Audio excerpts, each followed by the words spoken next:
Hi friends, ముందుగా అందరికీ ఉగాది శుభాకాంక్షలు. ఈ రోజు మనం ఉగాది పచ్చడి చేసుకుందాం. దీనికి కావాల్సిన సరుకులు ఏంటో చూద్దాం రండి. వేప పువ్వు, బెల్లం, సాల్ట్, మామిడికాయ, వేపిన శనగపప్పు, అరటిపండు, కొబ్బరి ముక్కలు, కొంచెం కారం, చింతపండు రసం. ముందుగా బెల్లాన్ని వేసుకోండి, బాగా కరిగే వరకు కలపండి. తరువాత సాల్ట్ వేసుకోండి, వేప పువ్వు, మామిడి ముక్కలు,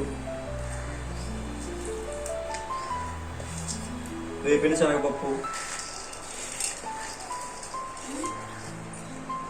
అరటిపండు ముక్కలు, కొబ్బరి ముక్కలు, కొంచెం కారం. ఇప్పుడు బాగా కలుపుకోండి. ఇప్పుడు దేవుడి దగ్గర పెట్టుకుందాం. ఇప్పుడు ఈ ప్రసాదాన్ని మనం తీసుకుందాం.